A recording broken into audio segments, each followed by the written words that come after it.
WhatsApp क्या guys, मैं आपको बुरी लग रही हूँ? इसने मेरे बालों का ना बहुत मजाक उड़ाया गाइस। क्या मेरे बाल ऐसे लग रहा है कि यहाँ से अलग ही काट दियो। बहुत बेवकूफ़ वाला हेयर कमेंट कट करके करा है। बताना। मतलब उस पार्लर का मैं नाम लेना नहीं चाहता, नहीं तो हम छोटे मोटे इन्फ्लुएंसर ही सही, मतलब कि आप लोग तक पहुंची जाएगी बात कौन सा पार्लर था। बहुत बुरी लग रही है। सलार मूवी का ट्रेलर आ चुका है, हमने रिएक्ट कर दिया दीपक एलव चैनल पे, आप हमारा रिएक्शन देख सकते हो।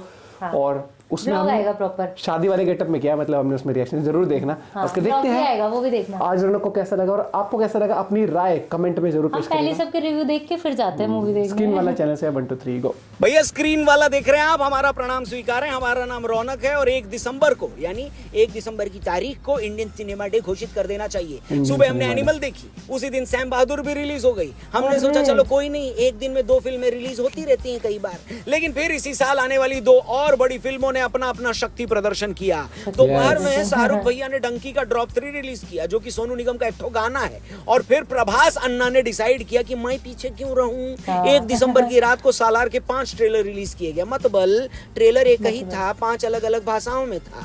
मेरा इन सब फिल्म बनाने वालों से एक सवाल है, भैया अपने पंडित जी बदल लो, लगता है सबके एक ही है और उन्होंने ही शुभ मुहूर्त में 1 दिसंबर की ही तारीख चुनी है। अरे थोड़ा आगे पीछे कर लेते, हमें भी सांस लेने का मौका दें। खैर कोई नहीं, प्रभास अन्ना के बड़े फैन होने के नाते हम आपको अब सालार के बारे में खूब डिटेल में बताएंगे। क्या होता है ना कि जब बैक टू बैक इतनी सारी चीज एक साथ रिलीज होती है तो आप एक दूसरे से कंपेयर करने लगते हो। अब सैम बहादुर तो अभी हमने देखी नहीं है, एनिमल देख कर आए थे। उस फिल्म ने मुझे बहुत हिला डाला। रणबीर कपूर की परफॉर्मेंस इतनी जबरदस्त रही, क्या बोले। पूरा सिनेमा वॉचिंग एक्सपीरियंस शानदार रहा और उसके बाद शायद कुछ पसंद आना मुश्किल है, इसलिए मैंने सैम बहादुर सेम डे देखने की कोशिश नहीं करी। लेकिन सालार का ट्रेलर देखने कहीं जाना नहीं था, फोन पर ही आना था तो देख लिया। और सालार का ट्रेलर देखने के बाद पहला रिएक्शन ये था कि ये क्या बवाल चीज बना दी हो भैया। मामला प्रॉमिसिंग तो लग रहा है, लेकिन ऐसा नहीं है कि और बेहतर नहीं हो सकता था, हो सकता था और बेटर। पहले हम आपको ये बताते हैं कि ट्रेलर में है क्या।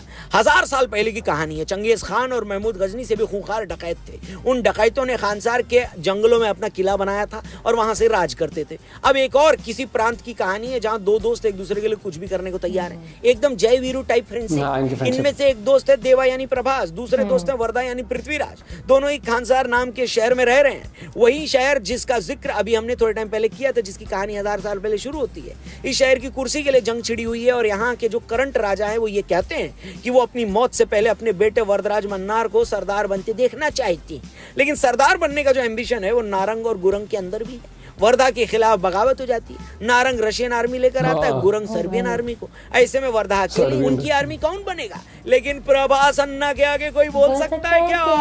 वर्धा अपने दोस्त देवा के पास जाता है जो कि 1 मैन आर्मी है और मेरे ख्याल से फिल्म इसी बारे में होगी कि किस तरह देवा वर्धा को सरदार बनाता है। फिल्म के ट्रेलर को लेकिन भैया मिक्स्ड रिएक्शन मिले। प्रभास अन्ना के जो फैंस हैं वो इसको ट्रेलर ऑफ द सेंचुरी बता रहे हैं और शाहरुख खान को सलाह दे रहे हैं कि डंकी पोस्टपोन कर दो शाहरुख खान। वहीं शाहरुख खान के जो फैंस हैं वो ये कह रहे हैं कि उन्हें ट्रेलर देखने के बाद चैन की सांस आई है क्योंकि डंकी सेफ है। ट्रेलर जो फिल्म की कहानी बता रहा है उनके हिसाब से कहानी स्ट्रेट फॉरवर्ड है और समझने में सिंपल होगी, यानी ब्लॉकबस्टर होने की संभावना है। लेकिन मुझे एक बात समझ में नहीं आती कि आपका सबसे बड़ा सेलिंग पॉइंट प्रभास है और उनको ट्रेलर में इतना कम स्क्रीन टाइम काय को मिला। फिल्म के प्रोड्यूसर जिन्होंने केजीएफ भी बनाई थी और ट्रेलर देखकर आपको ऐसा लगेगा कि केजीएफ का ही चैप्टर 3 बनाया गया। नहीं, कहीं खानसार नाम की जो जगह है उस पर ब्लैक फिल्टर लगा हुआ है। अगर प्रभास का गेटअप न बदला होता तो ऐसा लगता है कि वो आदि पुरुष की लंका ही है जो सोने की जगह कोयले की है। कहने का मतलब ये है कि ये ट्रेलर देखकर आपको लगेगा कि और बेहतर हो सकता था ब्रो।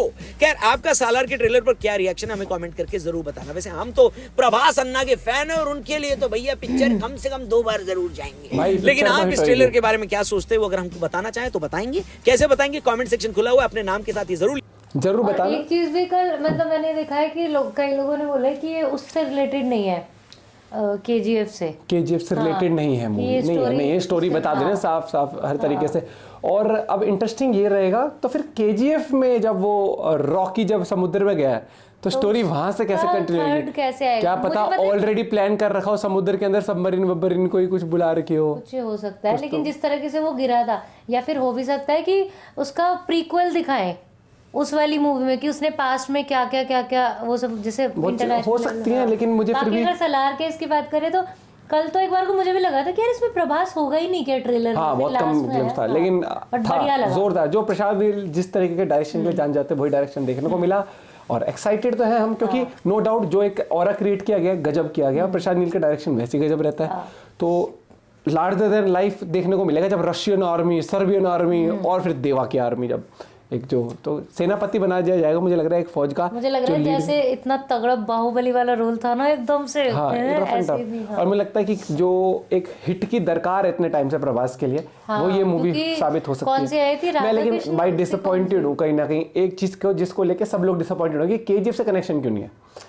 केजीएफ से क्योंकि सबको लग रहा था केजीएफ से रिलेटेड होगी हाँ, होगी ये होगी। चीज कहीं ना कहीं डायरेक्टर को भी पता था कि इसकी हाइप सही बताऊं ओरिजिनली इसलिए बहुत ज्यादा उस टाइम पे आई थी कि केजीएफ से रिलेटेड। लेकिन फिर अगर एक और चीज ये बता दें हम कि जो केजीएफ से रिलेटेड हाइप की जो बात करी जा रही है, मूवी तो बहुत पहले लिखी जा चुकी थी। हाँ। तो हम लोगों ने आपस में कर दिया तो ऐसा। ये है कि उसने तो बोला नहीं था। लेकिन देखते क्या होता। तो फिर वो जो बच्चा था संजय दत्त जिसको ले गया था लास्ट में, जो बचा था, तो उसका फिर वो कौन होगा फिर? मैं आई केजीएफ भाई देखते हैं, इंटरेस्टिंग रहेगी स्टोरी बाकी।